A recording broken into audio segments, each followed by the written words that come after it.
श्री स्वामी समर्थ. श्री स्वामी चरित्र सारामृत अध्याय 11वा. श्री गणेशाय नमः. गताध्याय में वर्णन. मुरगोड में बाळाप्पा आए. पुण्य स्थान रहे 3 रात आनंद में. वहाँ वृतांत हुआ ज्ञात. अक्कलकोट में साक्षात स्वामी रूप श्रीदत्त वर्तमान में वास्तव्य करते. पर मुरगोड के लोगों ने बाळाप्पा से कहा, श्री गंगापुर विख्यात भीमा नदी किनारे वहाँ जाकर आप बैठो अनुष्ठान करने.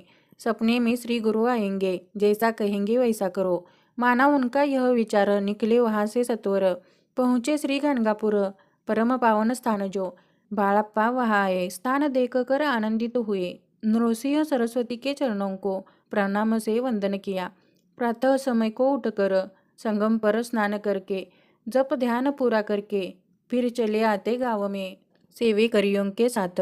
भिक्षा मांगकर भोजन के बाद संगम तट पर लौट वे आते. दोपहर को स्नान करके फिर बैठते जप ध्यान करने. सूर्यास्त होते ही संध्या स्नान करते.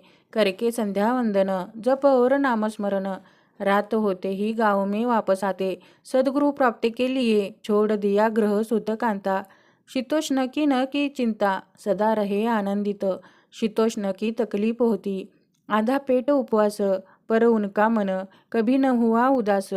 अय्या राम सेवेकरी रहते थे श्री गंगापुर में.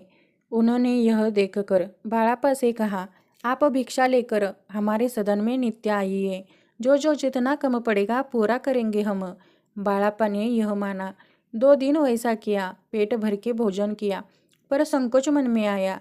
उनके घर जाना छोड़ दिया. भिक्षा मांगकर संगम पर जाते. झोली पानी में भिगोते. लाकर बाहर शिला पर बैठकर फिर रोटी खाते. चलाई यह रीत. ऐसे बीते कई दिन. शरीर को कृशता आई. हर दिन चिंता मन में सद्गुरु प्राप्ति की लगी. हीन अपना कर्म भोग भोगे कठिन.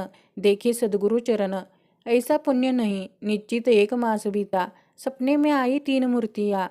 आकर दिए दर्शन. बाळाप्पा मन में प्रसन्न हुए. 15 दिन के बाद एक रात थे निद्रिस्त.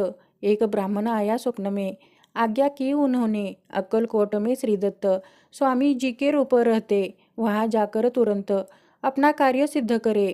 किया मैंने अनुष्ठान, पर वह न हुआ पूर्ण. और भी कुछ दिन क्रम अपना चलाए. फिर किसी दिन बाळाप्पा संगम पर आए. वृक्ष तले वस्त्र को रख स्नान करने गए. वापस स्नान करके उस स्थान पर आए. वस्त्र उठाते ही नीचे से एक वृश्चिक निकला. उन्होंने उसे नहीं मारा. नित्य कर्म पूरा किया. गांव में वापस आए. भिक्षा मांगने गए. गांव में उस दिन घर घर में मिले पकवान. बाळाप्पा हुए संतुष्ट अंतर में. वह उत्तम दिन माना.